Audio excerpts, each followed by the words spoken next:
আশ্রম road সংলগ্ন যুবশক্তি ক্লাবের যুবকরা মহাদেব লেন ও শিববাড়ি লেনের বাসিন্দা ও পড়ুয়াদের বৃষ্টিকালে চলাচলের কষ্ট কমাতে ব্যক্তিগত উদ্যোগে 50 মিটার দৈর্ঘ্যের অস্থায়ী বাঁশের সেতু নির্মাণ করছেন। বর্ষার সময় দুই লেন জলমগ্ন হওয়ার কারণে স্কুল, কলেজ ও বাজারগামী পথচারীরা সমস্যায় পড়লেও ক্লাবের সদস্যরা দ্রুত বাঁশ ও সরঞ্জাম নিয়ে এসে সেতুটি তৈরি করেন। উল্লেখযোগ্য যে নির্মাণ কাজে ক্লাব সভাপতি গোবিন্দ দাস, সম্পাদক রিতেশ দাস, কার্যকরী সদস্যরা সক্রিয়ভাবে অংশ নিয়েছেন।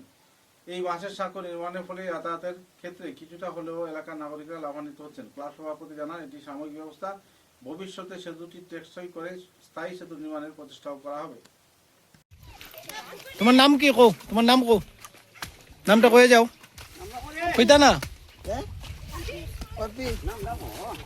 দাঁড়াও, এখানে দাঁড়াও, এখানে দাঁড়াও, তুমি দাঁড়াও। হ্যাঁ, নাম কি তা তোমার? আমার নাম জেসিকা। ঠিক নেই।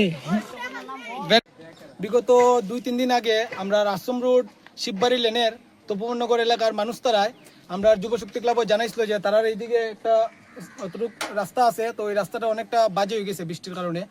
তো তারা এদিকে আসা যাওয়া করতে অনেকটা অসুবিধা হয়ে যায়। আর বিশেষ করে এখানে একটা স্কুলও আছে, স্কুলও বাচ্চারা যেতে অনেকটা অসুবিধা হয়ে যায়। তো আমরা তার কাছে এটা কথা দিয়ে গেছিলাম যে আপনারা একটা আমরা বাঁশের ব্রিজ বানিয়ে দিমু। তো আজকে আমরা যুবশক্তি ক্লাবের সব সদস্যরা মিলিয়া তাদের এখানে একটা বাঁশের ব্রিজ আমরা বানিয়ে দিছি। আর তারা এটাও কথা দিছি যখন মাটির গাড়ি আইব তখন তারা রাস্তাতে আমরা মাটি দিয়ে বানিয়ে দিমু।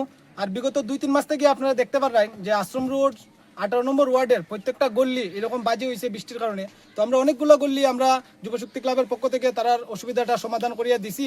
আরও অনেকগুলো গল্লি রয়ে গেছে, তো আমরা ভবিষ্যতে চেষ্টা করলাম যে এই গল্লিগুলা ঠিক করিয়া দেওয়ার।